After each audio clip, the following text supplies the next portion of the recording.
if we see that we are unable to connect to the Commvault services, like the error that we are getting now, we can always check in the process manager if all the Commvault services are running. And you see that there is a button checkbox on the top here which says auto start services when the OS starts. So whenever the operating system boots up, automatically all these services will get started. You can choose not to do that also and manually start services as well. So both the options are available. So Bhanu, kindly go and restart the services once.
In the meantime, if anybody has any questions regarding what we have learned till now, conceptual or otherwise, any settings in the GUI, please feel free to ask.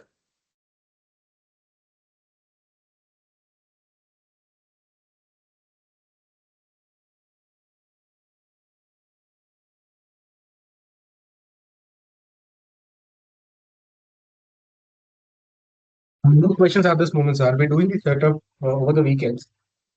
Whatever Okay. questions I'll have, mostly it will be after that. I need to sort some Yep. things out with the VM and all, so that's why I'm just taking it until the weekend and do the setup at that point. Okay. If any of you have any queries or you are getting stuck while doing any activity, please feel free to reach out on Teams or on WhatsApp. No issues. Sure, sir.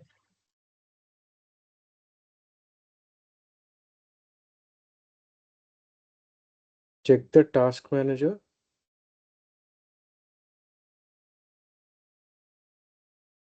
and services.msc.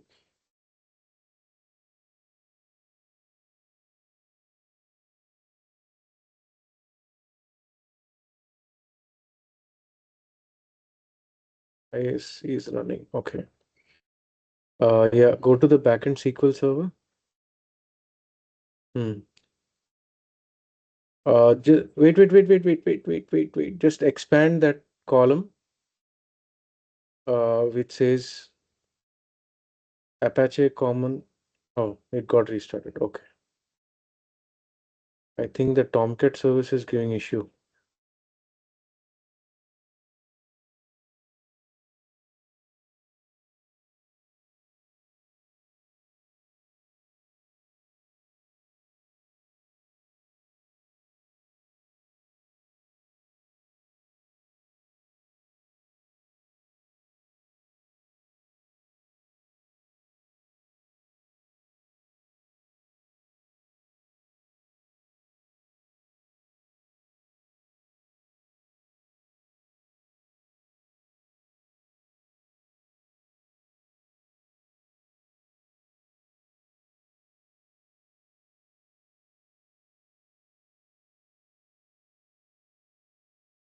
Login is successful. You can see that in the status bar down below in this dialog box. Now it's initializing the UI. Yeah.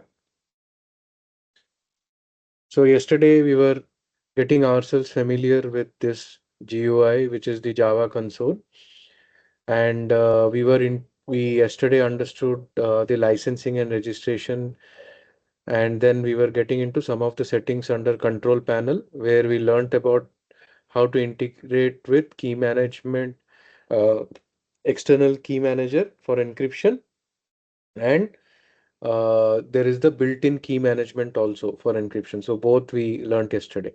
Okay.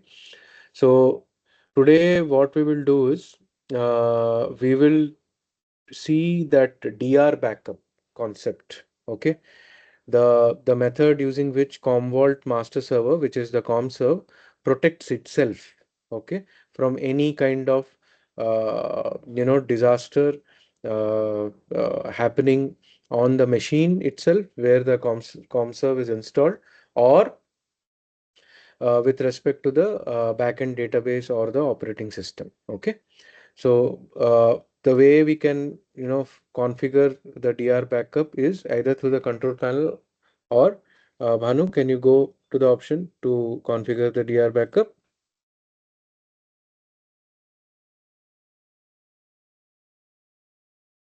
and go to storage policies under policies. First, you need to configure, no? First, we need to add a library, sir. Then only the DR backup will start automatically. Correct. Yeah. So as we know, there are three types of libraries, right? Tape library, storage, disk library, and cloud library. Okay. So uh, first we need to create that backup target. So you have to go to storage resources first. In the COMSEL browser on the left hand side, you see storage resources. Right. Under storage resources, you have libraries. Yes. So currently, no library or no backup destination has been chosen or configured. Okay. So you can right click there on libraries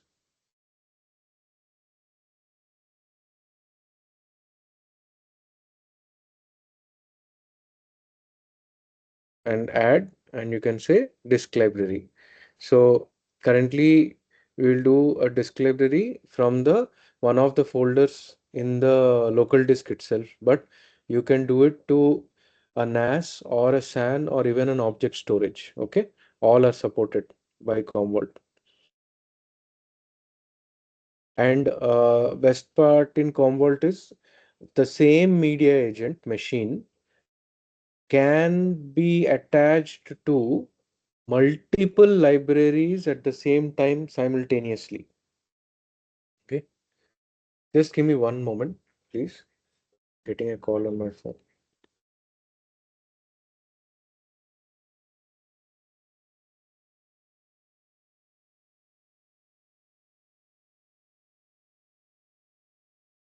Yeah. Now, give this disk library a name like first disk library or something like that. Disk underscore lib. Yeah.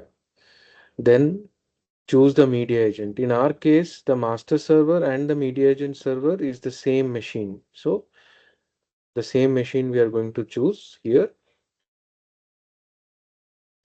And since we are going to choose a local path, you can select the local path radio button there and go go to the E drive.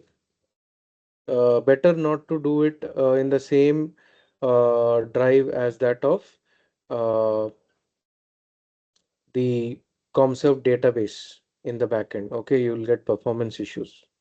Okay, so under the C drive, you can create a new folder, enter the folder name.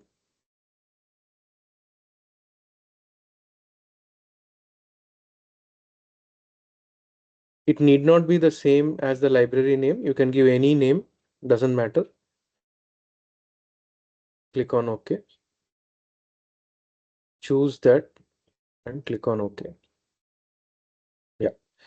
If you choose a network path, it can be like uh, a file server, okay, on the network, and you can give the credential, and it will allow you to configure a network on the network also. Okay, that we will explore later.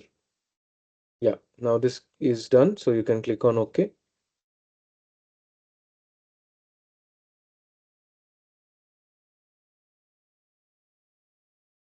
Great.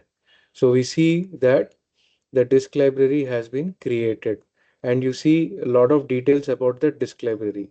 First, it says ready. Ready means you can start writing data onto it. Okay, the backup data onto it. Then it will give the capacity. What is the configured capacity for that particular library?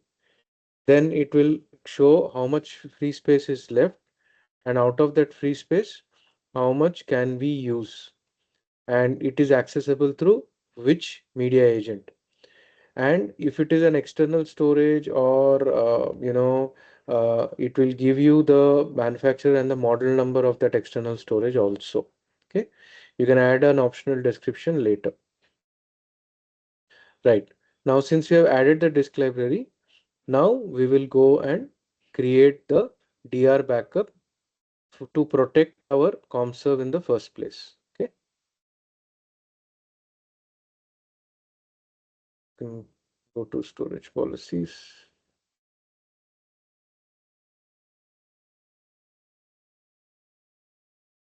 Yeah, see there, automatically the DR backup policy got created as soon as we created the disk library, and it has configured itself. And you see the description at the extreme right, automatically created storage policy. Okay, it's written on the extreme right. And Bhanu, enable deduplication on this. Check that box.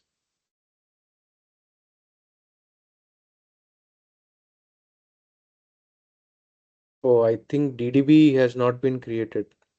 Just check. Should have been created. No, that's why. So that we'll do later.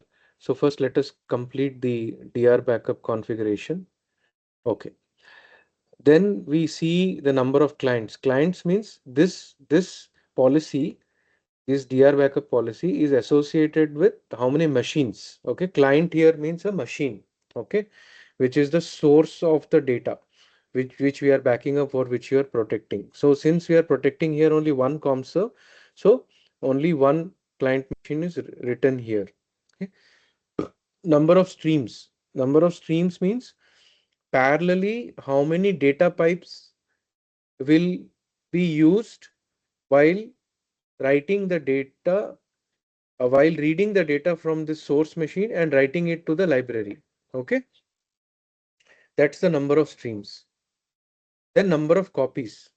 So for DR backup also you can create multiple copies. So one copy in this machine, one copy in another machine, another copy on the cloud. Like that also you can keep multiple copies of the DR backup itself, so that even if the complete data center site fails, still you can go ahead and rebuild your master server from the surviving copy of the ComServe DR backup. Okay. And for any number of copies that you make, there is no extra charge or license from Commvault. Okay, you can create any number of copies of your data. Manu, can you right click on this ComServe DR policy? Go to properties. Right. So this is the default name given to this. If you want to change it, you can. And if you want to increase the number of streams, increase or decrease the number of streams, you can do that. And then there's an option to say distribute data evenly among multiple streams for offline read operations. Okay. So if it is offline, you want to distribute the data evenly, you can choose this. Okay. And then you can keep resource reservations cached for jobs on this storage policy. So when we say resource reservations, it is nothing but the CPU, memory, network streams, Okay, TCP sockets, those are all coming under resources. So since this DR backup is one of the most important backup jobs in the Comcell environment, it should never fail actually. Because if it fails due to lack of available resources, then in that time, if serve crashes or something happens, then you lose, the metadata, and hence you may lose some important data. And that is the reason why if you want to reserve certain resources for this DR backup, you can do so. Okay. Next, there is something called as legal hold. We'll discuss about this later, but I will just give you a very high level view. Whenever there is a uh, legal issue going on with the company, the court will give an order saying that you cannot change anything until a verdict has been arrived on that particular case or matter. Okay. Now, how can you continue your backups, but at the same time not make any configuration changes? Because let us suppose if there was a guilty party, and that person made some, uh, sabotage, intentionally made some changes. We don't want that person to go ahead and wipe out data or do some other changes, okay, so that the evidence is wiped out. And hence this option, legal hold. So the moment you enable this option called legal hold, you cannot make any further configuration changes to this particular policy unless the super admin logs in and unchecks this option. Okay. So these are the options available. Then in the next tab, you have copy precedence. So you have only one precedence for this, which is primary. Okay. For other backup jobs, you will have primary, secondary, tertiary, and all. So that we will see later. Then associated subclients, the next tab.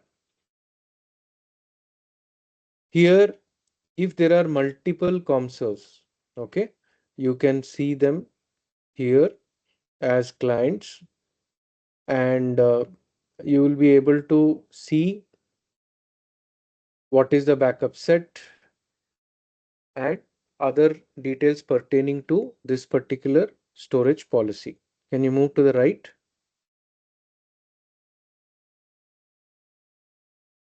Yeah, these are the details that you will be able to see. Then go to security, next tab. So here you can add specific users who can get access to this particular policy. Super admin will anyway have access, but if you want some lower level administrator to also get access to this particular ComServe DR policy, you can do that. Then go to advanced. So you can prevent multiple copies, but that is generally not advisable. You want to have as many copies as you want. And for this DR backup specifically, if you want to further protect it by giving a media level password, so that whenever anybody wants to restore, they have to first match the password, then only they will be able to restore. Okay. So that is the second option there. And then you have time zone settings. Okay. Sometimes it may happen that the time zone in which you had taken the Commvault PR backup may be different from the time zone in which you're restoring or recovering the master server. Okay. And hence there is an option to change the time zone at the time of recovery as well. Okay. If you click on that bottom drop down menu, you can go ahead and choose that where you want to restore that time zone. You can choose, or you can simply say client time zone. So wherever you're restoring, that time zone will take into effect. And yesterday we understood that how important the system time and the time zone is with respect to retentions, with respect to audit trail, with respect to debugging and troubleshooting. Okay, almost every task and every job in backup and recovery, cyber recovery, is associated with the system time. Hence, it is extremely important. Okay, we leave it to the default here right now, ComServe time zone, and then go to audit. The next tab, audit. So here you can enable a audit on this policy specifically. So once you click on this new audit button at the bottom, so any action that is taken, it will get audited, and you can separately put some notes onto it as well. Okay. All right. So right now we'll not audit anything. Cancel, and then cancel here as well. So we have not made any changes to the default. Any questions on this ComServe DR backup? How to protect the configuration of the master server itself?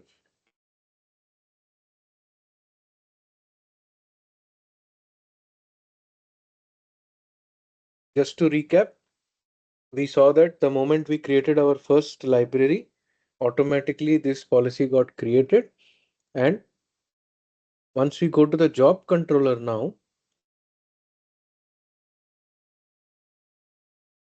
uh, okay, can you go to the storage policy? We will see whether this DR backup was run or not.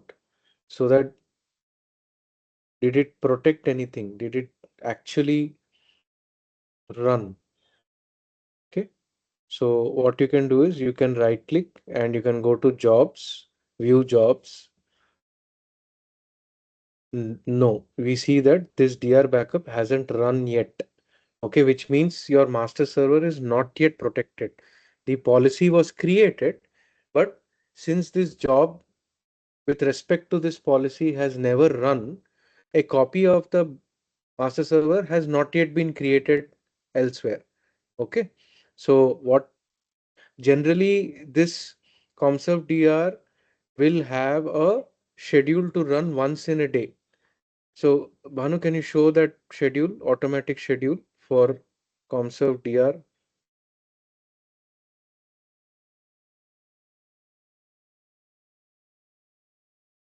Hmm.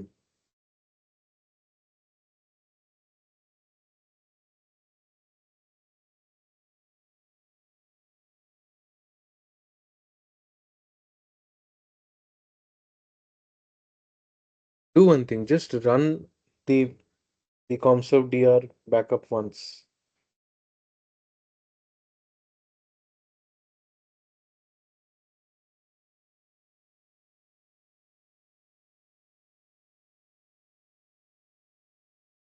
Hmm. Mm, yeah, click on OK. Now go to job controller. You can see the DR backup is running now. Okay. Double click on that row in the job controller and you can see the details. Okay. Who ran it? What time did it start running? What was the storage policy? Okay. And if there is any delay, you can see that. And in the background in the job controller, you will be able to see the progress. And here also you can see percentage completed. Under attempts tab, you can see okay, what were the various stages and of the this particular backup. When did each stage start? How much time did it take till that level? You can see. And in the bottom, there is a button called View Events. Okay, you can see further more details with particular event ID also. Okay, expand that event ID next to description.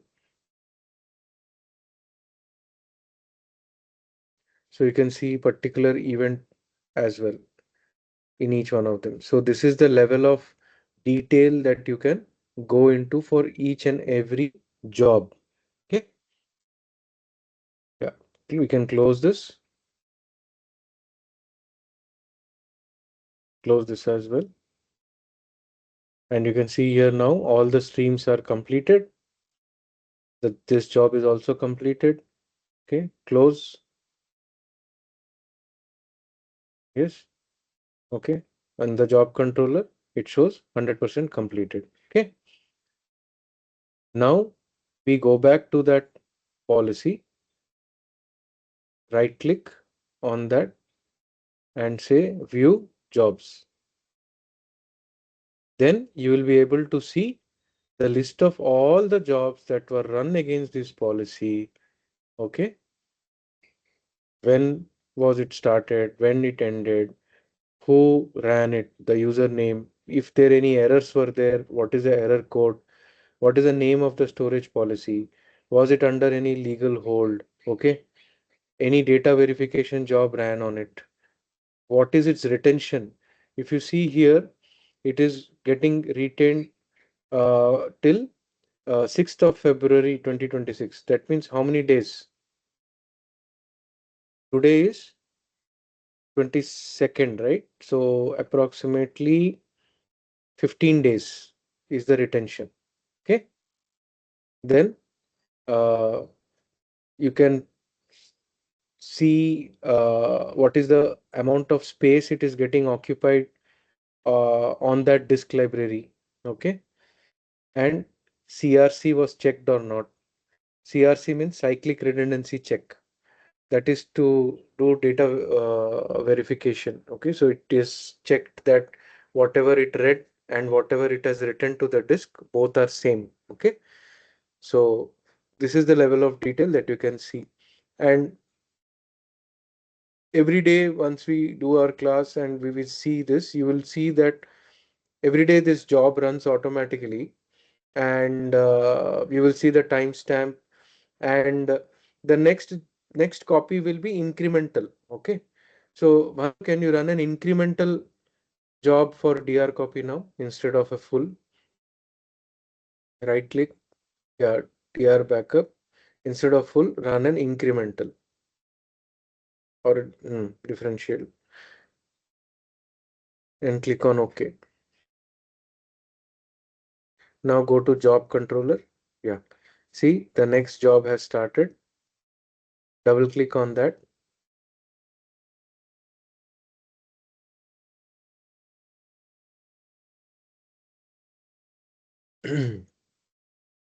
So differential means since the last full backup, whatever changes have been done, it will get copied or it will get protected. Okay. Now in our environment, we haven't made any change since the last full backup of this policy. So we can expect nothing much to change.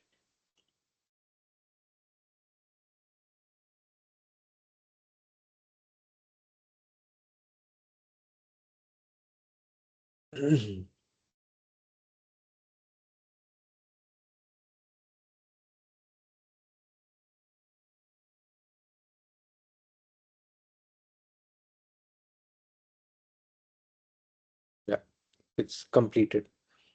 Now we can close this. Now we will see the history of jobs for this policy. Go to the storage policies, primary copy, right click, go to view and go to jobs. You will now see two jobs there, right? The first one was full. The second one was a differential or just an incremental. So see the amount of space occupied by the second one. Okay. See, only very less, right? The first one was 219, the second was only hardly a few MBs got increased. Okay. 226.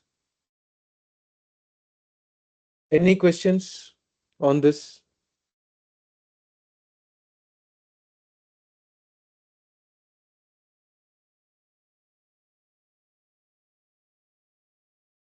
Okay. Fairly simple. All right.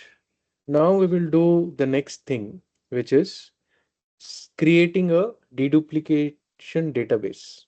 Okay. DDB in short. This is a very important concept Because when we are, storing backups, especially to disk and cloud, if we are not doing deduplication, the amount of storage required over a period of time is going to be humongous, and that will not be acceptable by any customer. So how can we see the evidence of this? I will show you. Bhanu, can you go to this E drive where this DR backup is stored on the operating system level? Yes, go there. We created this disk library, right? Yes. See the total size of these two folders.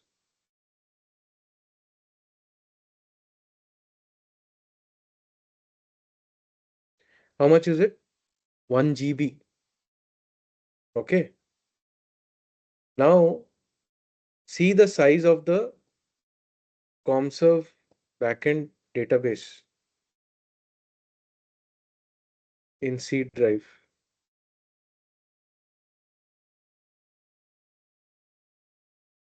Program files, Commvault, content store. Yeah. Right click, go to properties. No, no, inside content store, only the backend database. Hmm. Go under ComServe DR, go under ComServe DR. Hmm. Select these two folders, properties. See, 189 MB. But when it got stored, okay, it's occupying a lot. And because of the backend SQL, backend MongoDB, all that, you know, will take up a lot of space. Okay. So if we do not have a deduplication database created and configured, we will end up utilizing a lot of storage space in the backend. Okay. And hence creating the DDB and configuring it properly is very, very essential for space saving in Commvault. Okay. So let's do that. So Bhanu, can you cancel this and go to the Commvault console? Yes, Praveen.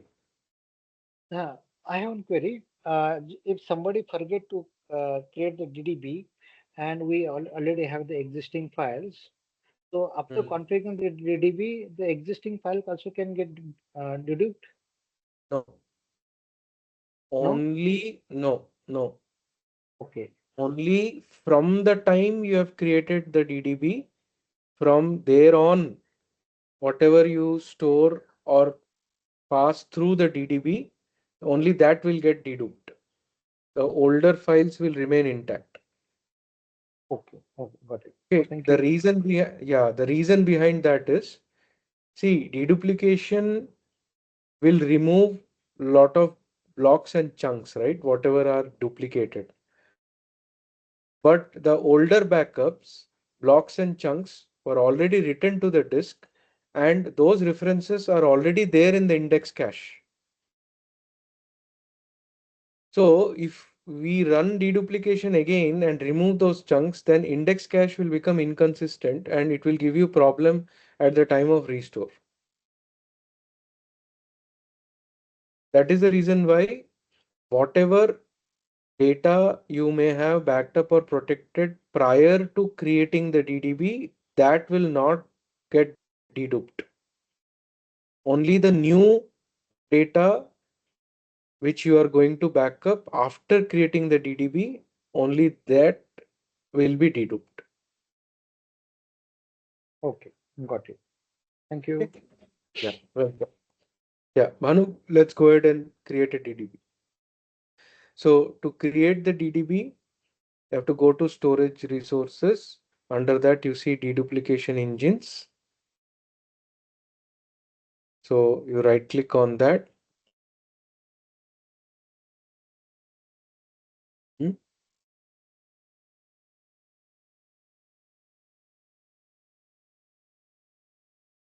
Mm, This option is changed.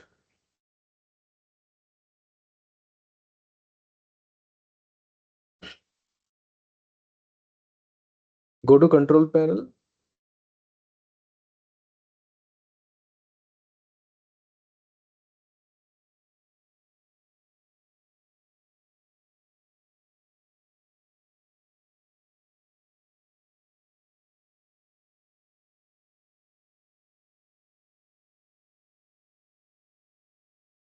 So here also you can configure DR backup. You see under maintenance, there is this option called DR backup. Yeah.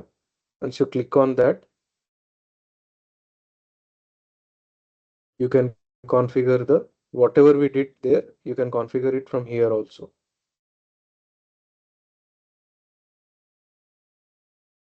Okay. Yeah, click on cancel here.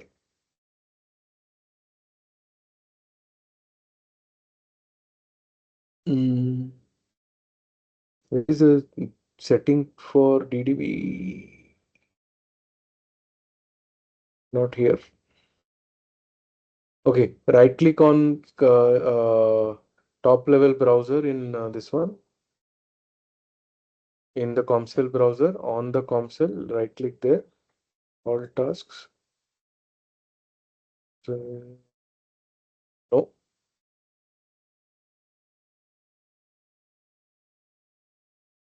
Sir, normally we create DDB engines while creating the storage pool, sir. then do that. But for these DR backups, we don't have any storage pool assigned. For creating a new storage pool only, we'll create a DDB engine. Yeah, create this. Say new test storage pool.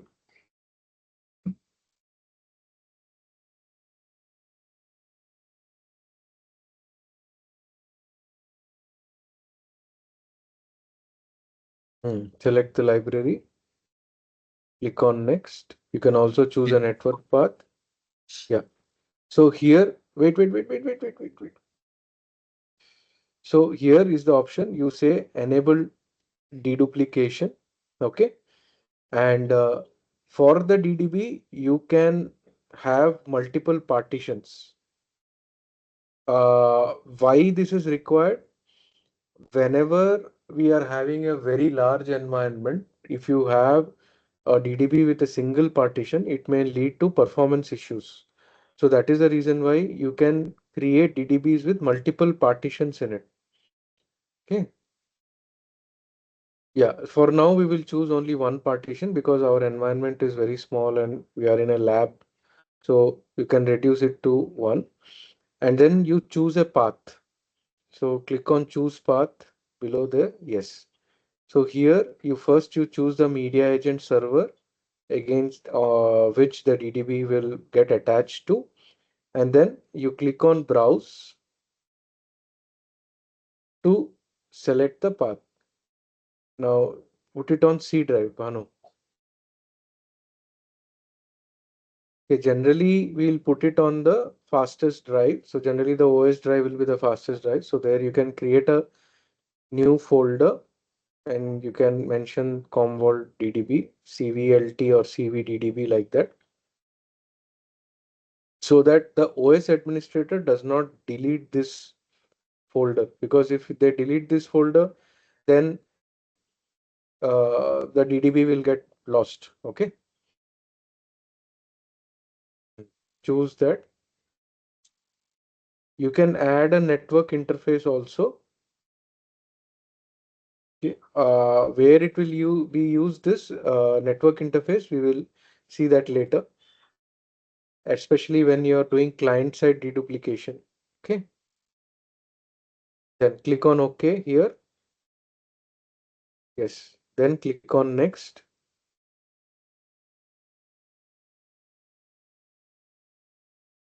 Here you can select software encryption also. So yesterday we were seeing how you can enable encryption at the complete global level. This is at the per storage pool level. If you enable software encryption, you can choose the encryption algorithm. Yes, go up. So that is where you have AES also. And then you have 3DES also. Select 3DES once. You see the key length is 192 bits. And if you select AES, Rinjadel, you can have 128 and 256-bit encryption. Okay. For now, we will not enable encryption because it will slow down our machine, but we can do so. And there are, other than Blowfish and all, there are other encryption algorithms also which are enabled by default. Sorry, which are available out of the box. Now click on next. So this is just a summary of the creation of the storage pool and the deduplication associated with it. Yeah. Then click on finish.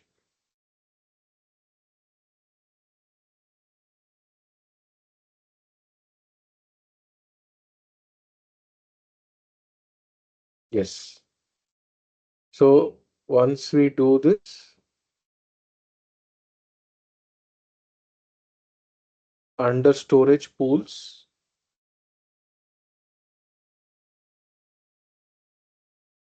we will see the storage pool that we just now created. Okay. Expand that storage pool.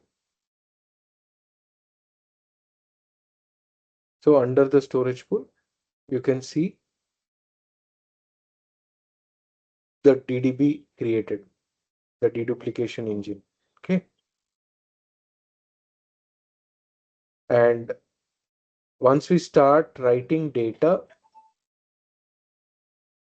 through this DDB, we will be able to see more statistics about how much deduplication has happened. Okay, so that we will do now.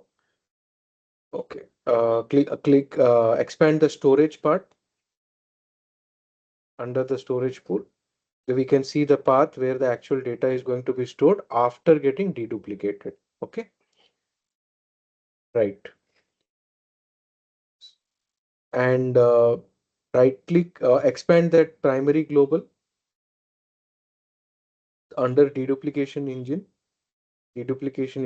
primary global. Yeah. Furthermore, click on that.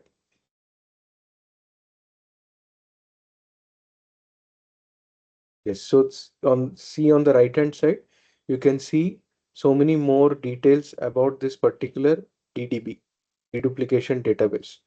So you can see how much data it has protected, what is the actual size of the disk, how much percentage of deduplication it achieved, when was this DDB last verified, okay, many things.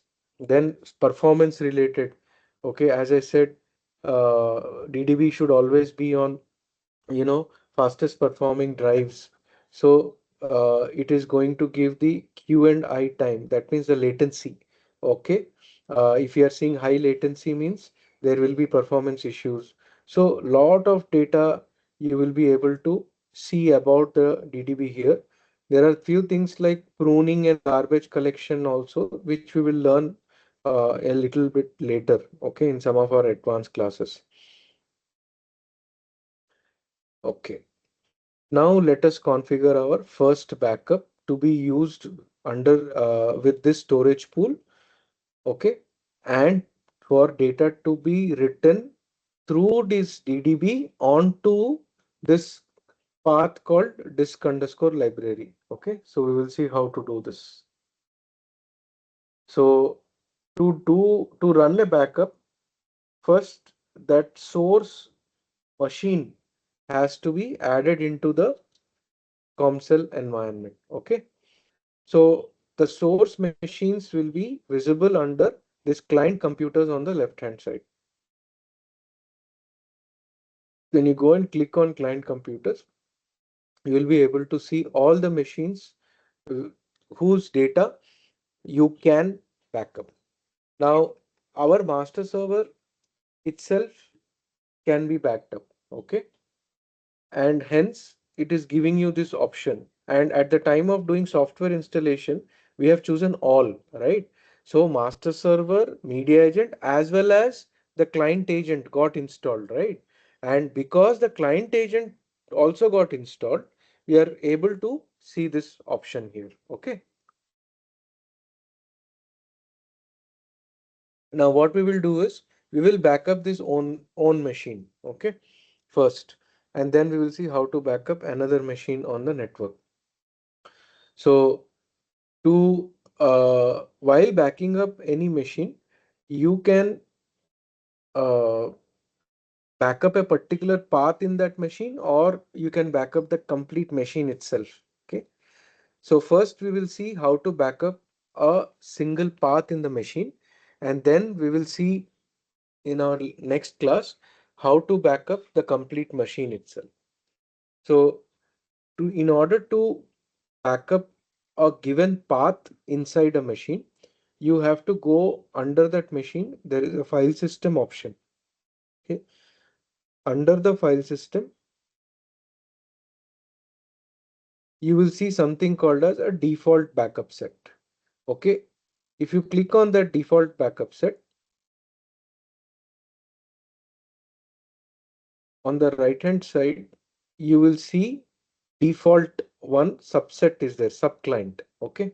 So in Commvault, a single machine can be sliced into any number of subclients. If you and each subclient can be seen here. So for example, I have multiple drives in my machine, and each drive I want to have a separate kind of a backup for it. So what I can do is I can slice my machine into multiple subclients, and each subclient I can associate with a different path and a different policy altogether. Okay. So Bhanu, right click on that default subclient. You can right click, go to its properties.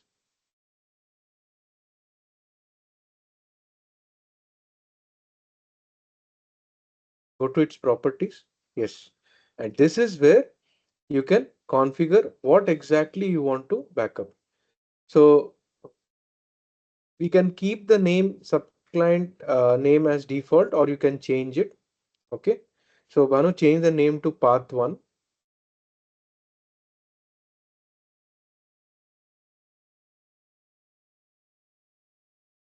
Then go to content tab on the top.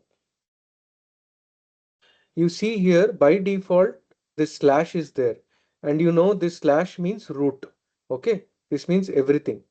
So what we will do is we will not back up everything, we will back up a specific path.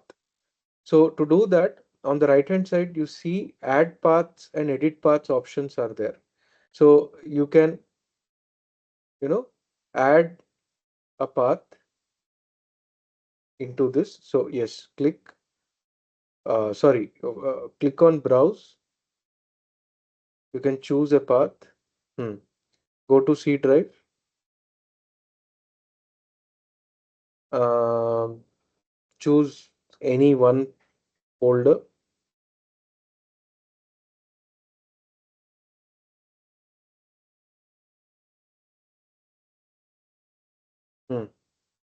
Click on add. Yes, and close. You see C colon Windows, that path has been selected. Okay. Now click on filters, filters tab on the top. You can exclude using regular expressions certain types of files. Okay, like I don't want to back up exe files, or I don't want to back up pictures, I don't want to back up videos. So those kind of things also you can select. Then retention, next tab is retention. So under retention, here it says retain indefinitely. This is not advisable. Okay, retain indefinitely means you can never delete that backup from the system. It will remain in the system forever. Okay, not advisable. So what you do is you select the first option saying that use storage policy, copy retention. Yeah. Then storage device, the next tab. Okay. So here you select a storage policy. Now, if a storage policy has not been created earlier, you can create a storage policy for this from here itself. Okay. So I want to quickly create a new storage policy. So yeah, give a name called uh, backup path, something like that.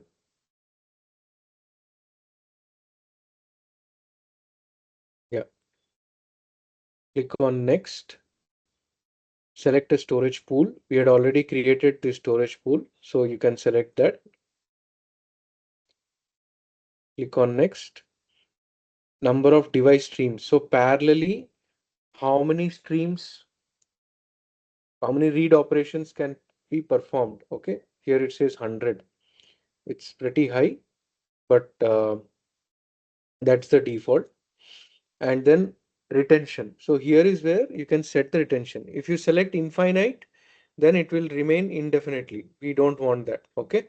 So we want this backup to be stored, let's say only for like 2 to 3 days. Okay. So you can reduce the number of days here.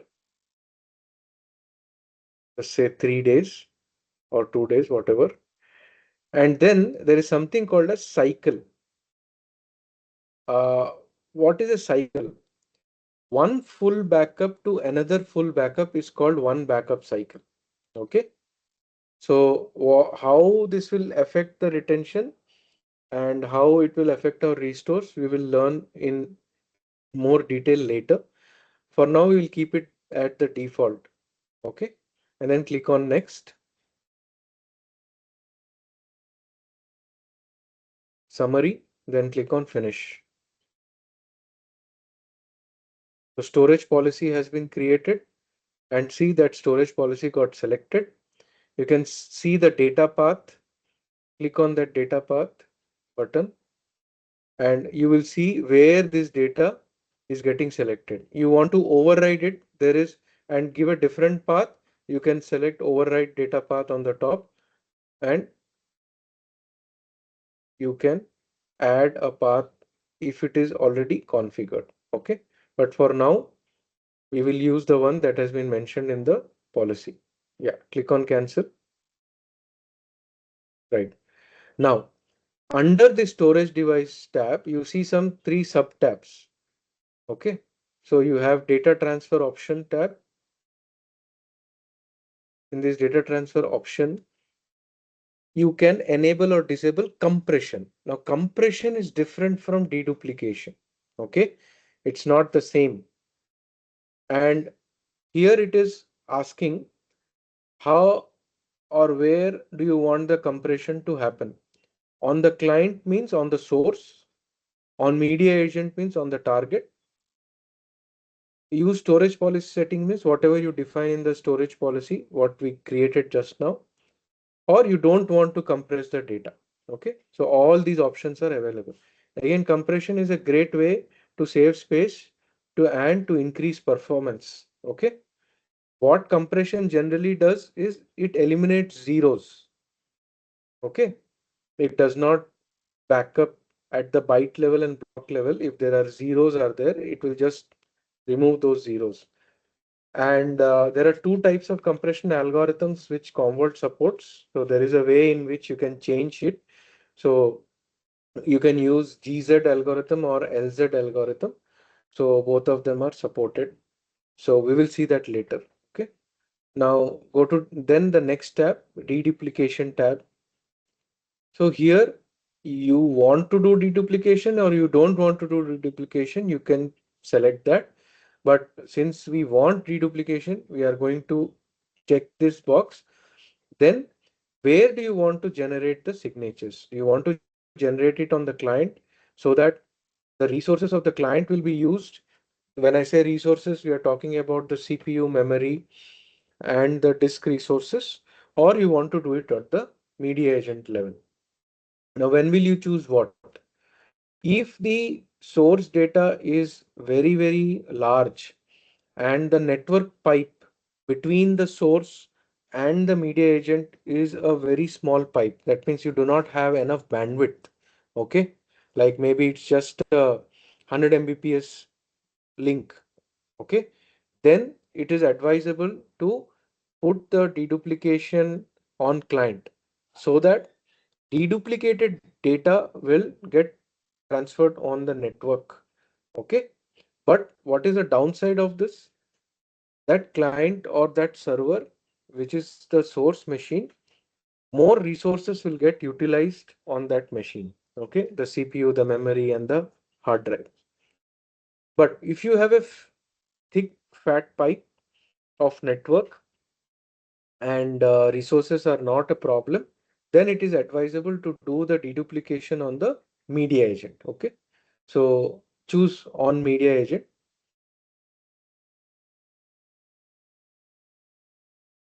Yeah.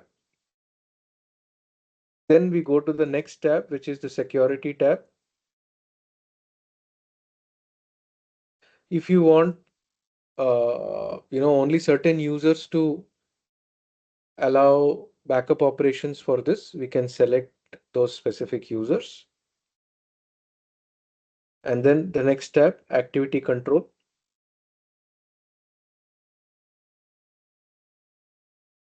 So after configuring everything, if you don't want this backup to run, you can come here and just uncheck this box. Okay. If this box is unchecked, even though you may have configured the backup, you may have associated with a storage policy, you may have associated with a disk library, storage pool, everything you may have done. But if this checkbox is unchecked, the backup will not run. Okay. So when will you use this? When that system is under maintenance. Okay. Let us say you're doing some patch upgrade or you're doing some maintenance activity in the data center, and during such time you do not want the backup to run, you can, instead of stopping the schedule or making any configuration changes, you can just come here and uncheck this box. That's it. Okay, you don't have to make any other changes to the configuration. Then click on advanced button in the bottom. So here you can give some additional options. So we will learn about them later. Okay, but there are additional performance related things and security related and VSS snapshot related things and pre and post things that we can do for this backup job for this particular subclient. All those can be configured here. Okay, we will learn about them in more detail later. So for now, we will leave them at defaults. Click cancel here and click on OK. Once you click on OK, in a short while, you refresh the screen, you will see that this default subclient has been associated with the storage policy. Okay, you see that subclient name got changed and the storage policy got assigned to it. Okay, and now we can do a backup of this. So right click on that subclient, Banu. Sir, we have to do a reconfigure on this file system, sir. It's been grayed out, right?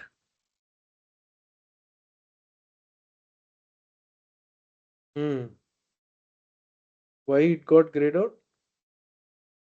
Uh, on Commvault, it will be like this only.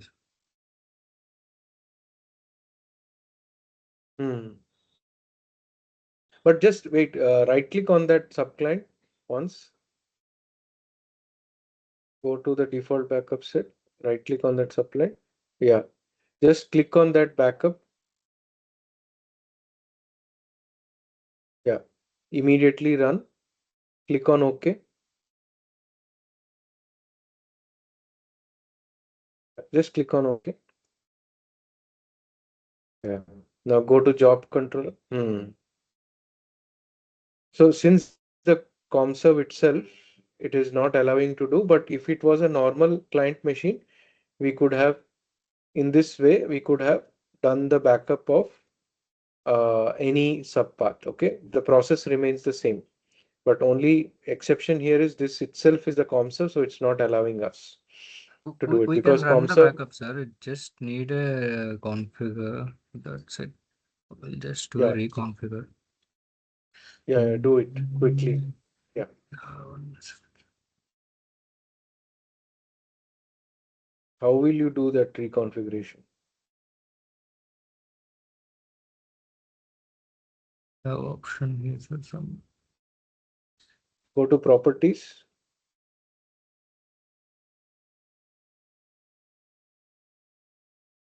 activity control. It's enabled. Yes.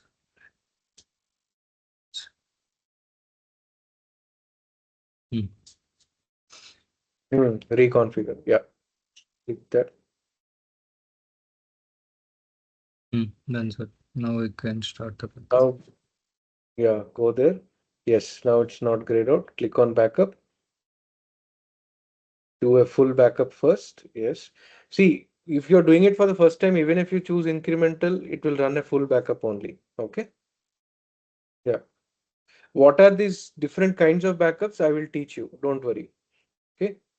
Click. Now we are just learning the basics. Click on OK. Yes. Now go to job controller. You can see the backup running. Double click on that job that is running in the job controller.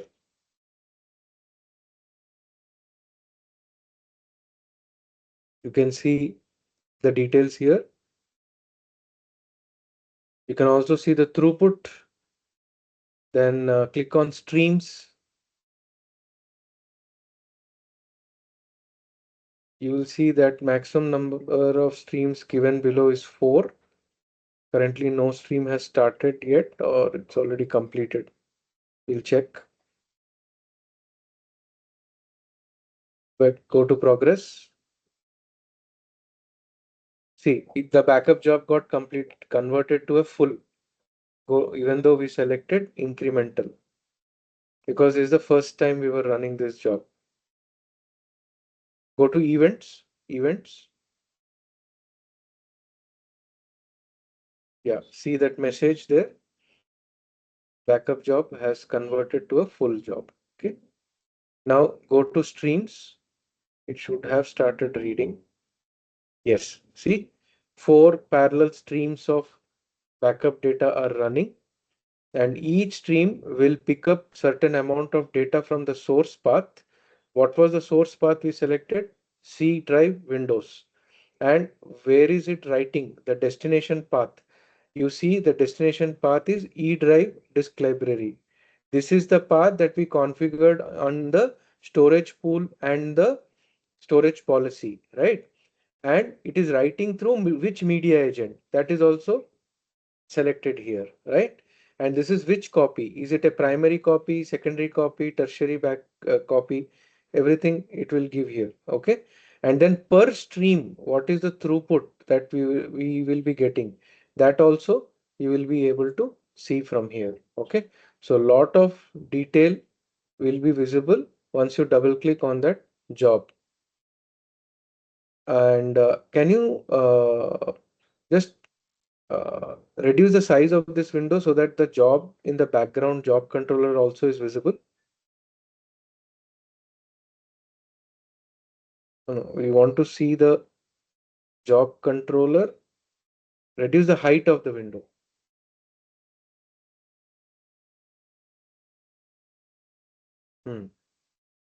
And yeah, in the streams, can you scroll a bit left?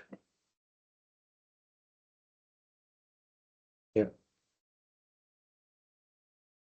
still it has not started reading data. So go to progress or attempts. Go to attempts. You will be able to see which phase of the backup it is currently in. Currently, it is in the scan phase. So in scan phase, it will go and read all the data that it has to backup. Okay. Since this is the first time it is doing it, it is reading all the files and folders and the directory structure of that C colon Windows. Okay. And once it has done the complete, once it has completed the scanning, then it will start writing the data.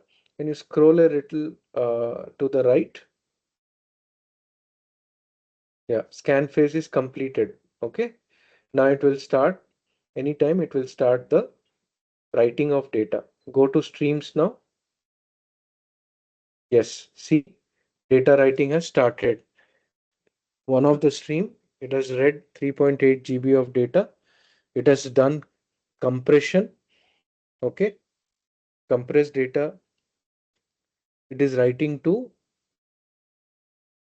and it is also showing each stream how much time it took. So now the backup job is completed 100%. Okay, close. Great. So now go to the deduplication database.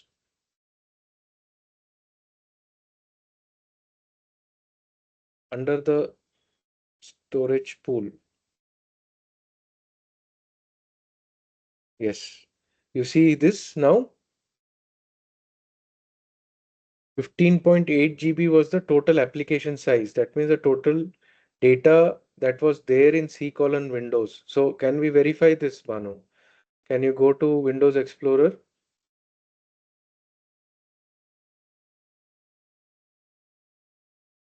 Yeah, go to C colon Windows, right click, go to properties.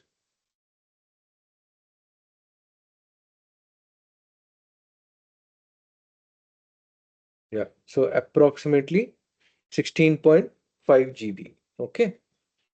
Now come to Commvault. Yeah. So it read approximately 15.8 GB, but what it wrote to the disk is only 8.63 GB. Okay. So it has done close to about 45.47 percentage of deduplication. Okay. Now, can you go to that E colon disk library in the Windows machine, the backup path in Windows Explorer?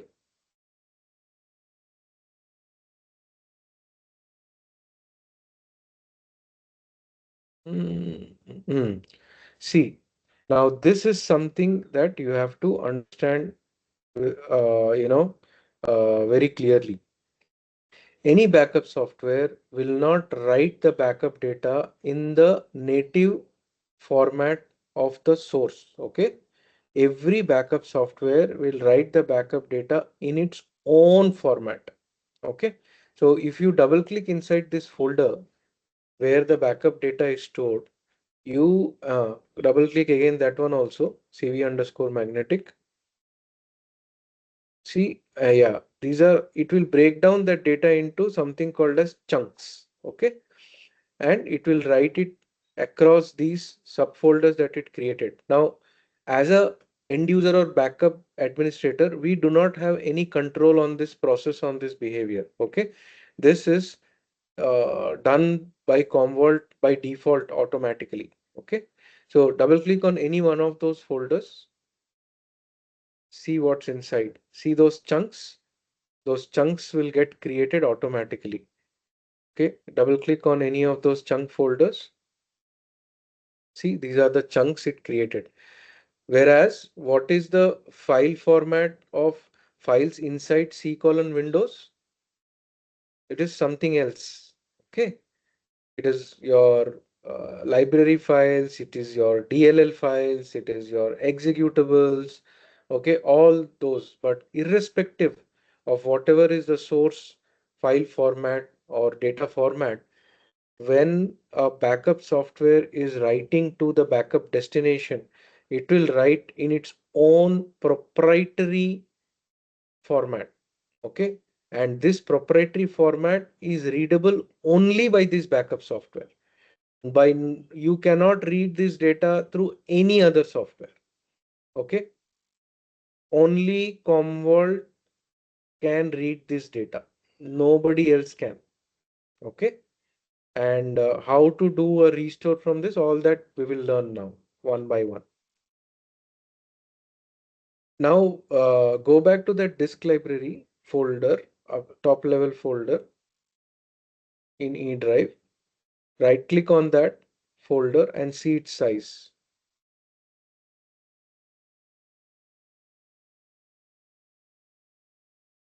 See, 9 GB. What was the data we read? 15 GB. 15 or 16 GB, close to about 16 GB. So how come 16 GB of data got written into just 8 point something GB? Because 1 GB was Commvault DR backup, right? That is because of deduplication and compression. Okay. So this is a live testimony of the fact that deduplication works and this is how it works. Okay. Now, before we end the class today, one last thing we will do. We will run this backup job again. And this time we will run a incremental job, not a full job. Okay. So, Bhanu, can you run an incremental job for the same backup set? Yes. Do an incremental. Yeah. So we all know that C colon Windows keeps getting updated very frequently, right? Now we will see that impact. Yeah, scroll it down a little. Yeah. Go to streams. Just wait. Go to attempts. We will see the scan phase. See, it's scanning again to see what has changed. Okay, scan has completed. Now go to streams. We'll see multiple streams. Yeah. See, last time we saw multiple GBs of data, right? In each stream. Now how much we are seeing? Only MBs and KBs. That means in incremental, only what has changed since last full backup or last backup, only that will be considered and it will be written. See, done. So quickly. Okay. Not even a minute. Whereas when we did the full, it took some time, right? So close. Now go to the deduplication database under the storage policy. Yes. Okay. Now see any change. Refresh the store this screen.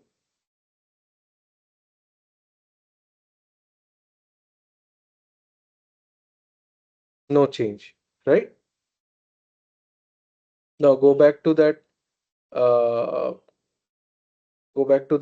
Windows Explorer. Yeah, right click on disk library. Go to properties. See, has the size increased?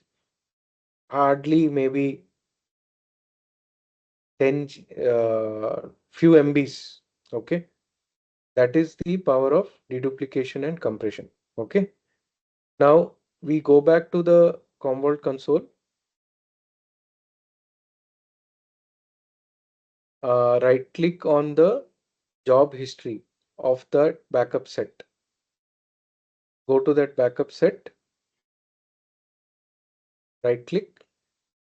See backup history. Backup history. Yes. All. Yeah.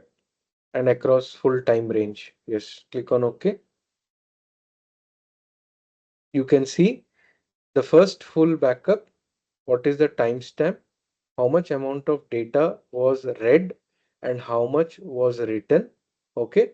And what was the throughput of that particular job. Okay. And what is the savings percentage? 45%. But when we ran the incremental job, since it had to do only the changes, hardly 180 MB was the change. Okay. But how much got written onto the disk? Only 4.8 MB. So what is the deduplication percentage for the incremental data? 97%. Okay.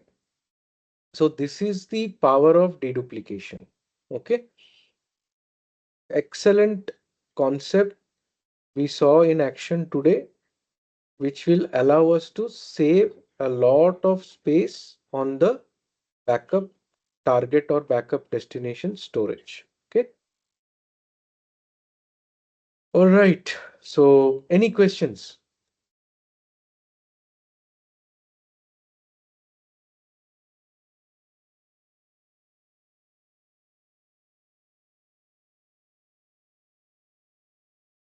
Once you start doing it on your own, it will be much more, exciting. You can explore a lot of options. Okay. So practice these things on your machine. Tomorrow, what we'll try to do is we'll try to create one more virtual machine in this environment, small one, and it will be in the same network. And we will add that machine into this Comcell environment and try to back that up also. Okay. All right then. Thank you so much for your time today, boys and girls. We will meet again tomorrow evening. Hello, sir. Thank Yes, you. sir. Thank you. Okay. Thank you. Thank you, sir. Have a good night. Bye bye. Thanks, sir.